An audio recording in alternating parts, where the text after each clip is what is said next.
Mukunda jewellers మొట్టమొదటి factory outlet ఇప్పుడు కూకట్పల్లి, కొత్తపేట్, సోమాజిగూడ మరియు ఖమ్మంలో. Welcome to Suman TV. నేను మీ సుమన్ టీవీ నాగ్. కోల్కతా ఇన్సిడెంట్కి సంబంధించినటువంటి వాటి విషయంలో ఈరోజు సిబిఐ కోర్టు అంటే సెల్డా కోర్టు ఏదైతే ఉందో అక్కడ సందీప్ ఘోష్కి సంబంధించినటువంటి కొన్ని కీలక అంశాలు బయటికి రావడం జరిగింది. అయితే నిన్న సుప్రీంకోర్టు హియరింగ్స్ తర్వాత ప్రొటెస్టర్స్ కొంతమంది నిరసన ఆపుతారు అని చెప్పేసి అనుకున్నారు. దాని తర్వాత మమతా బెనర్జీ కూడా వాళ్ళతోటి మాట్లాడటం జరిగింది. పార్షియల్గా మాకు జడ్జిమెంట్ వచ్చిందే తప్ప దీనికి సంబంధించినటువంటి కంప్లీట్ జస్టిస్ రాలేదు అనేటువంటి వర్డ్ కూడా వినిపిస్తూ ఉంది. బోత్ సైడ్స్ నుంచి కూడా కొంత అంటే ఉపశమనం కలిగించేటువంటి విషయాలు వచ్చినా ఇంకా సరే నిరసన చాలా బలంగా చేసి ముందుకు వెళ్తూ ఉన్నారు. వీటికి సంబంధించినటువంటి అప్డేట్స్ ఏంటి అండ్ సందీప్ ఘోష్ అప్డేట్ ఏంటి అనేది ఈరోజు మనతో పాటు హైకోర్టు అడ్వకేట్ రవీంద్రనాథ్ గారు ఉన్నారు. అది వారి మాటలో అడిగి తెలుసుకుందాం. Hello sir. హాయ్ అండి నాగరాజ్ గారు. ఈ రోజు కనుక మనం చూస్తే అండి సెల్డా కోర్టు అసలు ఏం చెప్పింది? అయితే సెల్డా కోర్టు విషయం ముందుకు వెళ్లే ముందు ఈ నిరసనకారులకి మమతా బెనర్జీకి మధ్య ఈ విషయం టాపిక్ తీసుకొని మనం సెల్డా కోర్టుకి వెళ్దామండి. Okay sir. అంటే ఇది ఇంపార్టెంట్ పాయింట్ యాక్చువల్గా. ముందుగా మమతా బెనర్జీ గారు ఏమనుకున్నారంటే వాళ్ళ డిమాండ్స్ ఏవైతే ప్రధానంగా 4 డిమాండ్స్ చెప్పారో ఆ 4 డిమాండ్స్లో కానీ మనం యాక్సెప్టెన్స్ ఇచ్చినట్లయితే డెఫినెట్గా వాళ్ళు స్ట్రైక్ కాల్ ఆఫ్ చేస్తారు, మళ్ళీ యథావిధిగా వాళ్ళు విధి నిర్వహణలో పార్టిసిపేట్ చేస్తారు, కొంతవరకు నాకు హెడ్ఏక్ తగ్గుతుంది అని భావించినటువంటి మమతా బెనర్జీ గారికి పెద్ద తలకాయ నొప్పిగా తయారయ్యారు ఈ నిరసనకారులు, వైద్య విద్యార్థులు. ముందు వీళ్ళు ఏం చేశారంటే మా డిమాండ్స్లో ఏ ఒక్కటి నెరవేర్చినా మేము స్ట్రైక్ కాల్ ఆఫ్ చేస్తామన్నటువంటి చెప్పినటువంటి ఈ నిరసనకారులు, ధర్నాలో పాల్గొనేటువంటి ఈ జూనియర్ డాక్టర్లు ఏదైతే మమతా బెనర్జీ గారు గవర్నమెంట్తో మొన్న 15th నాడు జరిగేటువంటి మమతా బెనర్జీ గారితో చర్చల తర్వాత బయటకు వచ్చి వీళ్ళకన్నా ముందు నిరసనకారుల కన్నా ముందే మీ డిమాండ్స్లో 99% నేను యాక్సెప్ట్ చేస్తున్నాను, అదేవిధంగా సిపిని తొలగిస్తున్నాను, వైద్యాధికారులు కూడా నేను 3 మీరు అడిగారు అందులో 2 అధికారులను తొలగిస్తున్నాను, అట్ ద సేమ్ టైం మీరు ఏదైతే వైద్య ప్రమాణాలు పాటిస్తూ భద్రత ఎక్కడైతే హాస్పిటల్స్లో భద్రత కల్పించమని మీరు కోరారో వాటికి కూడా ఇమీడియట్గా యాక్షన్ తీసుకొస్తాను, అందుకని తొందరగా మీరు జాయిన్ అవ్వమని చెప్పి మమతా బెనర్జీ గారు అనౌన్స్మెంట్ చేశారు. అనౌన్స్మెంట్ చేసినా సరే మేము అంతర్గతంగా మేము ఒక మీటింగ్ అనౌన్స్ చేసింది, మేము ఒక మీటింగ్ కండక్ట్ చేసుకుంటాం, మా మీటింగ్లో ఫైనల్ జడ్జిమెంట్ ప్రకారం మేము బయటకు వస్తామని కొత్త వెర్షన్ని చెప్పడం జరిగింది నిరసనకారులు. ఆవిడ డిఫెన్స్లో పడ్డారు మమతా బెనర్జీ గారు. యాక్చువల్గా అదేంటి మళ్ళీ కొత్త విషయం మాట్లాడుతున్నారని చెప్పి ఈ విషయాన్ని ఇదే టాపిక్ని సుప్రీంకోర్టులో కూడా ఈ డిస్కషన్ జరిగింది. నిన్న జరిగిన సుప్రీంకోర్టులో కూడా అందులో సీజే గారు అడిగినటువంటి ఒక ప్రశ్నకి సమాధానం చెప్తూ కపిల్ సిబాల్ గారు మేము వాళ్ళ మీద ఎటువంటి చర్యలు తీసుకోము, ఎవరైతే కాల్ ఆఫ్ చేస్తారో వాళ్ళ మీద ఎటువంటి క్రిమినల్ యాక్ట్లు కానీ ఇటువంటి ఏమీ ఉండవు, ఇమీడియట్గా వాళ్ళు జాయిన్ అవ్వచ్చు అని చెప్పి ఆయన సుప్రీంకోర్టులో కూడా చెప్పడం జరిగింది. అయినప్పటికీ కూడా వీళ్ళు స్ట్రైక్ కాల్ ఆఫ్ చేయలేదు. ఈరోజు మధ్యాహ్నం మమతా బెనర్జీ గారు మరలా బయటకు వచ్చి మన దక్షిణ కలకత్తా జిల్లాలన్నీ కూడా వర్షాలతో మునిగిపోయి చాలా ఇబ్బందులు, ప్రజలు అల్లకల్లోలు పడుతున్నారు, వాళ్ళకి సరైన రవాణా సౌకర్యాలు లేక వర్షాలు హెవీగా రెయిన్స్ పడుతున్నాయి కాబట్టి పెద్ద సైక్లోన్ కూడా రావడం జరిగింది, సైక్లోన్ కూడా కేర్ చేయట్లేదు వాళ్ళు ఈ విషయంలో సంబంధించి. కాబట్టి మీరు మీ స్వస్థలాలకు వెళ్ళి మీరు అక్కడ వైద్య సేవలు అందిస్తే కానీ అక్కడ ప్రజలు చాలా ఇబ్బందులు పడుతున్నారు, కాబట్టి మీరు డ్యూటీలో జాయిన్ అవ్వమని చెప్పినప్పుడు కూడా నిరసనకారులు ఏమాత్రం కూడా రెస్పాండ్ కాలేదు. వీలైతే కేసుని టర్న్ చేద్దామని మొన్న ఒక సంఘటన తీసుకొని యాక్సిడెంట్ జరిగి ఒక హాస్పిటల్ అడ్మిట్ అయ్యి రోగి చనిపోతే ఆ కేసుని కూడా ఒక తన లిస్టులో వేసేసుకొని డాక్టర్లు ఇన్ టైంలో రెస్పాండ్ కాకపోవడం వల్ల 29 మెంబర్స్ చనిపోయారని చెప్పి మమతా బెనర్జీ గారు ఒక లిస్ట్ ఇచ్చారు. ఆ లిస్టులో కేవలం మీ యొక్క వైఫల్యం అంటే మీరు డ్యూటీలో లేకపోవడం జరిగిందని చెప్పి ఆ చనిపోయిన ప్రతి వ్యక్తి కూడా 2 లక్షల రూపాయలు ఎక్స్గ్రేషియా ఇవ్వడం కోసమని మమతా బెనర్జీ కూడా ప్రకటించారు. అయితే ఇక్కడ కథ ఏంటంటే ఆ చిన్న విషయం మీకు చెప్తాను. అందులో ఎవరైతే ఆ చనిపోయిన వ్యక్తి తాలూకా బంధువులు, ఆ యాక్సిడెంట్ కేసులో చనిపోయిన బంధువులు ఏం చెప్పారంటే మాకు మీ ఎక్స్గ్రేషియా అవసరం లేదు, ఎందుకంటే చనిపోయింది వైద్యాధికారుల యొక్క నిర్లక్ష్యం వల్ల కాదు, మేము సత్వరం వచ్చేటప్పటికి మాకు అంబులెన్స్లు కానీ మరొకటి కానీ మీరు ఇన్ టైంలో అందివ్వలేకపోయారు, అందువల్ల చనిపోయారు తప్ప ఈ యొక్క కేసుని అంటే మా జరిగిన ఈ దుర్ఘటనని మీరు వాళ్ళ మీద నెప్పవేదని సాక్షాత్తు సామాన్య జనం అండి ఏం చెప్పారు, సాధారణ కూలీ జనం వాళ్ళు పాపం డైలీ వేజెస్కి వెళ్తే కానీ పొట్టగడితే కానీ పొట్టగడనటువంటి దైన్య స్థితులు ఆ యొక్క మహిళ వచ్చి ఈరోజు మాట్లాడుతుంటే నిరసనకారులు వాళ్ళని అక్కుని చేర్చుకొని ఆ సంఘటన చూసి చలించిపోయారండి. అంటే ఇంత ప్రజల మద్దతు ఉంటుందా అన్న విషయానికి మమతా బెనర్జీకి తను ఏం చేయాలో దిక్కుతోచిన పరిస్థితిలో ఈరోజు మరలా ఏం చేశారంటే ఈరోజు మరలా మన ఎవరైతే సిఎస్ పంత్ గారు ఉన్నారో, మనోజ్ పంత్ గారు ఉన్నారో మళ్ళీ నిరసనకారులు ఉత్తరం రాసి మరలా చర్చలకి రండి, ఈరోజు ఈవినింగ్ 6:30కి మనం పార్టిసిపేట్ చేద్దామని చెప్పి వీళ్ళు ఒక ఇన్విటేషన్ లెటర్ పంపించారు. దానికి మరలా 6:30 మీరు 30 మంది వచ్చినా మేము యాక్సెప్ట్ చేస్తాం, తొందరగా రండి అని చెప్పి ఈరోజు 6:30కి ఇప్పుడు బహుశా ఇన్వైట్ చేశారు. ఈరోజు ఈవినింగ్ 6:30కి బహుశా వాళ్ళకి వీళ్ళకి మధ్యలో మరలా మీటింగ్ ఉండొచ్చు. ఆ మీటింగ్లో మరి మమతా బెనర్జీ ఎమ్మెల్యే గారు పార్టిసిపేట్ చేస్తారా, లేదా ఓన్లీ వైద్యాధికారులు, ప్రభుత్వాధికారులు, ఈ జూనియర్ డాక్టర్స్ వరకే పార్టిసిపేట్ చేస్తారన్నది మరికొద్ది నిమిషాల్లో మనకు తెలిసే అవకాశం ఉంటుంది. బట్ ఏదేమైనప్పటికీ కూడా నిరసనకారులు ముఖ్యంగా హాస్పిటల్స్లో భద్రతా ప్రమాణాలు సరైన చర్యలు తీసుకోవాలి. అదేవిధంగా గ్రీవెన్స్ హౌసెస్ ఏర్పాటు చేయాలి. మాకు అక్కడ ఎక్కడైతే హాస్పిటల్ ఉంటాయో అది ఇంకా ప్రత్యేక సెల్స్ ఏర్పాటు చేయాలి.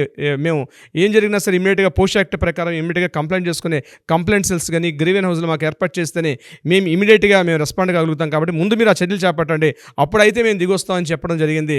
బట్ ఏదేమైనప్పుడు కూడా మళ్ళీ ఎగైన్ మరో 2 విడత చర్చలు కూడా మళ్ళీ సిద్ధపడ్డారు. ప్రభుత్వం కూడా మళ్ళీ డైలమాలు పడింది. ఈ విషయం ఏం చేస్తారన్నది మరికొద్ది గంటల్లో మనకు తెలిసే అవకాశం ఉంటుంది నాగరాజు గారు దీనికి సంబంధించి నిరసనకారులకి. ఇదిలా ఉంటుండగా మరొక ఇంపార్టెంట్ విషయం ఏంటంటే, ఎవరైతే సుదీప్తో రాయ్ అని చెప్పామో మన తృణమూల కాంగ్రెస్ పార్టీ యొక్క ఎమ్మెల్యే అంటే సుదీప్తో రాయ్ కీలకమైన వ్యక్తి, నార్త్ బెంగాల్ లాబీలు అని చెప్పామో, నిన్న రాత్రి 12 గంటల నుంచి ఈరోజు మధ్యాహ్నం వరకు ఒక కంటిన్యూగా నాన్ స్టాప్గా ఆయన యొక్క నర్సింగ్ హోమ్ మీద, ఆయన ఇంటి మీద, ఆయన ఆఫీస్ మీద ఈడీ వాళ్ళు కంటిన్యూ దాడులు చేశారు. సుమారుగా మీరు చెప్తే నమ్మరండి, ఒక డీసీఎంకి సరిపోయే డాక్యుమెంట్స్ కలెక్ట్ చేశారటండి. అవునా? ఫైల్స్ బాక్సులు తీసుకొచ్చాడు ఇంట్లోంచి. ఒక పెద్ద గవర్నమెంట్ ఆఫీస్లో ఉండాల్సినటువంటి సెగ్మెంట్ ఆ పేపర్స్ అన్ని కూడా ఒక చిన్న సైజు 407 DCM వ్యాన్లో సరిపోయిన డాక్యుమెంట్స్ కలెక్ట్ చేసుకొచ్చి బాక్సులు తీసుకొని వస్తున్నారు, వ్యాన్లో ఎక్కిస్తున్నారట. బహుశా ఏంటో ఆ కట్టలు అన్ని కట్టల డాక్యుమెంట్స్ అని ఏం చేశాడో, ఏం అరాచకాలు జరిగాయో మనం నార్త్ బెంగాల్ లాబీలో చాలా విజయంగా వివరించాము. దీనికి సంబంధించి మన సిరీస్ ఆల్రెడీ కంటిన్యూ అవుతుంది. దీనికి సంబంధించిన డీటెయిల్స్ కూడా మనం ఆ ఎపిసోడ్లో మాట్లాడుకుందాం. బట్ ఎనీవే, ఎన్ఫోర్స్మెంట్ డైరెక్టరేట్ వాళ్ళు ఎవరైతే ఉన్నారో ఈయన మీద దాడులు చేసినవి మామూలు దాడులకు సుమారుగా 8 గంటల పాటు దాడులు చేసి సుదీప్త రాయ్ని యొక్క ఇంట్లోంచి కీలకమైన పత్రాలు నమోదు చేసుకున్నారు, కలెక్ట్ చేశారు. మరి సిబిఐ వాళ్ళు ఇవన్నీ కలెక్ట్ చేసి అవి ఫైలింగ్ చేయడానికి ఎన్నాళ్ళు పడుతుందో అదొక పెద్ద మిస్టరీగా ఉంది నాగరాజు గారు. దీనికి సంబంధించి మరొక కీలకమైన విషయం ఏంటంటే, మీరు అడిగిన రెండో ప్రశ్నకు సమాధానంగా నిన్న సెల్డా కోర్టులో అటు సందీప్ ఘోష్, అభిజిత్ మండల్ ఎవరైతే తలా పోలీస్ స్టేషన్లో ఉన్నటువంటి SHO అతనికి at the same time CBI వాళ్ళు ఇతన్ని ప్రవేశపెట్టారు, వీళ్ళిద్దరిని కూడా మ్యాజిస్ట్రేట్ గారి ముందర. మ్యాజిస్ట్రేట్ దేబశిష్ డే అని, he's a nice person, very gentlemen, చాలా అనుభవమైన వ్యక్తి. అయితే దేబశిష్ డే గారు ఒకే ప్రశ్న సూటిగా వేశారు మ్యాజిస్ట్రేట్ గారు. ఈ కేసు ఏదైతే ఉందో ఆగస్టు 9వ జరిగిన సంఘటన సంబంధించి వీళ్ళకు ప్రత్యక్షంగా అందులో వీళ్ళకి ప్రమేయం ఉందా అని ఒక ప్రశ్న వేశారు. సిబిఐ వాళ్ళు నీళ్లు నలుపుకుంటూ దాటవేసే ప్రయత్నం చేశారు, సరైన సమాధానం చెప్పలే. అట్లా కంటిన్యూగా ఒకే క్వశ్చన్ని 7 times రిపీట్ చేసుకుంటూ వేశారు. అప్పుడు సిబిఐ వారు చెప్పే సమాధానం యాస్టిజ్గా చెప్పారు. హత్యలో ఇతని యొక్క పాత్ర ఉన్నదా, ఇతని యొక్క ఇన్వాల్వ్మెంట్ ఉందా, మీ దగ్గర ఏమైనా సాక్ష్యం ఉందా అని మ్యాజిస్ట్రేట్ గారు ప్రశ్న వేశారు. ఇందులో అప్పుడు సిబిఐ వాళ్ళు 7వసారికి సమాధానం ఏం చెప్పారంటే, ఇందులో ప్రమేయం ఉన్న కొంతమంది వ్యక్తుల యొక్క ఆదేశాల మేరకు వీరు వ్యవహరించే అవకాశం ఉంది. వీరు డైరెక్ట్గా పాల్గొన్నారు అని మేము నేరుగా చెప్పలేము, అలా అని త్రోసిపుచ్చలేము, చాలా వెర్షన్స్ ఉన్నాయి. ఇది వాళ్ళకి మ్యాజిస్ట్రేట్ గారి మధ్య యాజ్ ఇట్ ఈజ్ వాళ్ళు జరిగినటువంటి ఆ బెంగాలీ వెర్షన్ని నేను మీకు ట్రాన్స్లేట్ చేసి చెప్పాను మన నాగరాజు గారు. మార్నింగ్ బిఆర్ సింగ్ హాస్పిటల్లో అటు సందీప్ ఘోష్ని at the same Abhijit Mandal వీళ్ళిద్దరిని కూడా అక్కడ మెడికల్ టెస్టులు చేసి కోర్టు తీసుకొచ్చారు. అయితే ఇక్కడ కోర్టులో ఒక ఇంట్రెస్టింగ్ ఒక పాయింట్ జరిగింది. ఏమిటంటే, చాలా రోజుల తర్వాత, అంటే ఆగస్టు 9 తర్వాత, బహుశా ఆగస్టు 8 బిఫోర్ అభిజిత్ మండలికి సందీప్ ఘోష్, ఎందుకంటే ఈ యొక్క హాస్పిటల్ తలా పోలీస్ స్టేషన్ పరిధిలో వస్తుంది. ఈ తలా పోలీస్ స్టేషన్కి ఉన్నటువంటి SHO ఎవరు? అభిజిత్ మండల్. మనం గతంలో అభిజిత్ మండల్ మీద ఒక ప్రత్యేక వీడియో కూడా మనం చేసాం. అయితే ఈరోజు ఇద్దరు ముఖాముఖి కూర్చోవలసిన పరిస్థితి వచ్చింది. ముఖాముఖి ఒకరినొకరు చూసుకున్నారు. ఎవరు? సందీప్ ఘోష్, అభిజిత్ మండల్ ఇద్దరు ఫేస్ టు ఫేస్ చూసుకున్నారు. వారి ఫేసులను కూడా ముఖ్యంగా సిబిఐ ఆఫీసర్లు వీళ్ళందరూ కూడా, ఎందుకంటే ఇంటరాగేషన్ చేసేటప్పుడు ఆయనకి వేరే ఇంటరాగేషన్ చేశారు, ఈయనకి వేరే రూమ్ ఇంటరాగేషన్ చేశారు. మొత్తానికి ఇద్దరు ఉన్నారని తెలుసు, బట్ ఏం చెప్తుందో తెలియదు కదా వాళ్ళకి. బట్ ఏం జరిగిందంటే, ఈరోజు కోర్టులో ఒకరికొకరు ముఖాముఖి చూసుకునే అవకాశం దొరికింది. At the same time judge panel మీద దేబశిష్ డే గారు కూడా దీన్ని అబ్జర్వ్ చేస్తూ కూర్చున్నారు, ఏం జరుగుతుందని చెప్పేసి. అయితే ఆయన ఏం చెప్పారంటే, ఇక్కడ మా ముందు ఇంటరాగేట్ చేయండి అని చెప్పి సిబిఐ అడ్వకేట్స్ని ప్రాసిక్యూట్ చేయండి, వీళ్ళు మాట్లాడని చెప్పి దేబశిష్ డే గారు ఒక పర్మిషన్ ఇచ్చారు వీళ్ళతో మాట్లాడమని చెప్పి. అప్పుడు వీళ్ళిద్దరిని కూడా ఇంటరాగేట్ చేశారు అడ్వకేట్స్. అక్కడే సిబిఐ అడ్వకేట్స్ ఇంటరాగేట్ చేసినప్పుడు ఈయన చెప్తున్నటువంటి సమాధానానికి, అదేవిధంగా మన అభిజిత్ మండల్ గారు చెప్తున్న సమాధానానికి ఎక్కడ పొంతం లేవు. ఇదే విషయం నాకు 2 నిమిషాలు మాట్లాడిన తర్వాత ఇమీడియట్గా సిబిఐ అడ్వకేట్స్ అదే చెప్పారు, సార్ మేము ఇంటరాగేషన్ చేసినప్పుడు కూడా వీళ్ళు పొంతం లేని సమాధానాలు చెప్తున్నారు, చెప్పే విధానం కూడా ఇలానే ఉంది అని చెప్పడం కూడా జరిగింది. అంటే పొంతం లేవు, ఈయన చెప్పే వెర్షన్కి ఆయన చెప్పే వెర్షన్కి సమాధానాలు ఎక్కడ పొంతం లేవు. అంటే క్లియర్గా అడిగారు, మీకు ఎన్ని గంటలకు మార్నింగ్ ఫోన్ వచ్చింది అని సందీప్ ఘోష్ గారిని అడగడం జరిగింది. 9:30కి నేను ఫోన్ రిసీవ్ చేసుకున్నాను అని చెప్పారు ఈయన. At the same time Abhijit Mandal గారికి అడిగారు, మీకు ఫోన్ ఎన్ని గంటలకు వచ్చిందని. అంటే మార్నింగ్ 10:03 మాకు వచ్చింది ఫోను. ఓకే, మీరు ఎన్ని గంటలకు మీరు GDA డైరెక్ట్లో మీరు అక్కడ ఏమని రాశారు అంటే, మీకు ఏమైనా ఫోన్ వచ్చింది అంటే ఆల్రెడీ సౌమిత్ర రాయ్ ఎవరైతే పీజీటీ విద్యార్థి 9:30 సౌమిత్ర రాయ్ ఫస్ట్ ఆ యొక్క మృతదేహాన్ని చూసిన తర్వాత ఇమీడియట్గా ఇన్ఫార్మ్ చేయడం జరిగింది. సో సౌమిత్ర రాయ్ మీకు ఏం ఇన్ఫార్మ్ చేసి ఫోన్ చేశాడు, సార్ ఒక డెడ్ బాడీ ఉంది అని మీకు ఫోన్ వచ్చింది. Is it right? అవును సార్ వచ్చింది.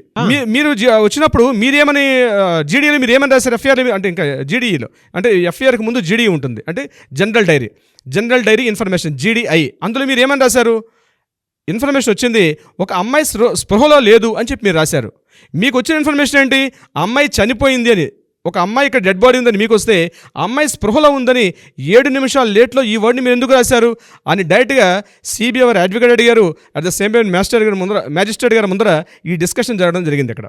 అప్పుడు మ్యాజిస్ట్రేట్ గారు BNS 173 సెక్షన్ ప్రకారం మీరు ఏదైతే మీకు దొరికిన సాక్ష్యం ఏదైతే ఉందో దాన్ని మీరు అతి ప్రామాణిక ఒక సిస్టమ్ ప్రకారం మీరు నమోదు చేయడంలో మీరు పూర్తిగా విఫలమయ్యారు, దానికి మీరు అంగీకరిస్తున్నారా అని అడగడం జరిగింది. దానికి ఆయన సమాధానం చెప్పకుండా అభిజిత్ మండల్ గారు మౌనముద్ర వహించడం జరిగింది అక్కడ. అయితే నాగరాజ్ గారు ఈ డిస్కషన్ వెరీ ఇంట్రెస్టింగ్ అనమాట. ఇద్దరు ఆపోజిట్ చైర్స్లో కూర్చున్నారు, ఒకరి ముఖాలు ఒకరు చూసుకుంటున్నారు. ఇతనేం చెప్పాడో అతనికి తెలియట్లేదు, అతనేం చెప్పాడో ఇతను తెలియట్లేదు అట్ ద టైమ్ ఆఫ్ ఇంటర్గేషన్లో. బట్ ముఖాముఖి అయిన తర్వాత వాళ్ళు ఎక్స్ప్రెస్ అయ్యే విధానాన్ని పూర్తిగా రికార్డ్ చేశారు. ఏమని ఇది కూడా ఇట్స్ ఎ పార్ట్ ఆఫ్ కోర్టులో వారి యొక్క భావాలు ఎలా ఉన్నాయి, వాళ్ళు బిహేవ్ చేసే విధానాలు ఉందని కూడా వాళ్ళు చేశారు. ఈ డిస్కషన్ అయిపోయిన తర్వాత మధ్యాహ్నం 1:30, 1:40 ప్రాంతాలు మళ్ళీ ఎక్కడి నుంచి తీసుకొని మళ్ళీ సిబిఐ ఉన్నటువంటి కోర్టులో జాయిన్ చేయడం జరిగింది. ఇది very interesting point. After August 9 తర్వాత ఇది మనం పబ్లిక్లో జరిగిన విషయం కాబట్టి అందరూ చూశారు దీన్ని. చాలా ఇంట్రెస్టింగ్ పాయింట్ నాగరాజ్ గారు. అయితే ఇందులో మనకు తెలిసింది ఏంటంటే ఇది గ్యాంగ్ రేప్ కాదు అన్న విషయాన్ని వీళ్ళు ధృవీకరించారు. కొంతవరకు సిబిఐ వాళ్ళకి అక్కడ మ్యాజిస్ట్రేట్ గారు అడిగారు, ఇది గ్యాంగ్ రేపా సింగిల్గా జరిగిందా సంజయ్ రాయ్ మీద అంటే ఇది గ్యాంగ్ రేప్ అయ్యే అవకాశం లేదు, సింగిల్గా జరిగింది అన్నటువంటి ఒక విషయాన్ని అయితే వాళ్ళు తెలియపరచడం జరిగింది. అయితే ఈ మధ్యకాలం మనకు వస్తున్న ఊహాగానాలు ఏవైతే ఉన్నాయో ఇది గ్యాంగ్ రేప్ కానీ చాలా మీడియాలో చాలామంది చెప్పడం జరిగింది. దాన్ని కట్ చేస్తూ ఈరోజు సిబిఐ వారు డైరెక్ట్గా కోర్టులోనే అందరి ముందే మాట్లాడిన విషయం బహుశా గ్యాంగ్ రేప్ కాదు సింగిల్గా జరిగింది అన్న విషయం అయితే కొంతవరకు కన్ఫర్మేషన్ చేశారు. బట్ మేము ఇంకా సాక్ష్యాలని దాన్ని పరిశీలించే పనిలో ఉన్నాం కాబట్టి అతి తొందరలోనే దాన్ని కూడా రివీల్ చేస్తామని చెప్పి సిబిఐ వారి నుంచి చెప్పడం కూడా జరిగింది దీనికి సంబంధించి. సో ఇది యాక్చువల్గా ఒక ఇంట్రెస్టింగ్ పాయింట్. దీన్ని మనం కూర్చొని నెరేట్ చేయగలిగితే మన రెండు విషయాలు తెలిసాయి. ఒకటి ఏంటంటే అభిజిత్ మండలు వచ్చిన ఇన్ఫర్మేషన్ని తారుమారు చేయడం, సాక్ష్యాలను ఎవిడెన్స్ని తారుమారు చేసే విశేషం కనిపిస్తోంది. నెంబర్ 2 అంతకుముందే సందీప్ ఘోష్కి విషయం తెలిసింది. సందీప్ ఘోష్ ఈ విషయాన్ని అభిజిత్ మండల్తో మాట్లాడినటువంటి ఆ call recordings, total mobiles call recordings అన్నీ కూడా ఈరోజు కోర్టులో వాళ్ళు ప్రవేశపెట్టారు. అవి కూడా డీకోడ్ చేశారు. టోటల్ కాల్ డేటా అంతా కూడా డీకోడ్ చేశారు. దీనిలో సందీప్ ఘోష్ క్లియర్గా ముందుగా అభిజిత్ మండల్తో మాట్లాడినటువంటి ఇన్ఫర్మేషన్ కూడా ముందు మనకు తెలిసింది. So this is a very important note. మరొక ఇంపార్టెంట్ ఏంటంటే ముందుగా మాట్లాడినటువంటి మన మ్యాజిస్ట్రేట్ గారు ఒక క్వశ్చన్ రైజ్ చేశారు, ఇందులో వీళ్ళకి డైరెక్ట్ ఇన్వాల్వ్మెంట్ ఉందా అంటే సిబిఐ వారు 7 సార్లు ప్రశ్న తర్వాత సమాధానం చెప్పింది ఏంటంటే ఉండొచ్చు ఉండకపోవచ్చుగా మాట్లాడారు. బహుశా వాళ్ళతో కూడా కన్ఫర్మేషన్ రాలేదు. దాన్ని బహుశా నెక్స్ట్ హియరింగ్స్లో ఈ విషయాన్ని కన్ఫర్మేషన్ చేసే పనులు అయితే ఉంటారు. నాగరాజ్ గారు వాట్ ఏ నాలెడ్జ్ అంటే పిన్ టు పిన్ అక్కడ జరిగినట్టు కళ్ళకు కట్టినట్టు చూపిస్తున్నారు సార్. న్యాయం కోసం ఎంత దూరం అయినా సరే వెళ్ళడానికి ప్రయత్నం చేయడానికి అంటే మన వంతుగా మనం ఇన్ఫర్మేషన్ ఇస్తూ ఉన్నాం. కానీ బట్ మీరు మాత్రం ప్రాక్టీస్ అంతా పక్కన పెట్టి దీనికి ఒక రైట్ జడ్జ్మెంట్ వస్తుంది నాగరాజ్ గారు అని చెప్పేసి ప్రతిసారి మన ఆడియన్స్తో పాటు మీరు కూడా ఈ కృషి ఏదైతే ఉందో డెఫినెట్గా ఒక మంచికి నాంది పలుకుతుంది. ఏదైనా we want justice, we demand justice. Thank you so much Ravindranath garu. Thank you so much Nagaraj గారు.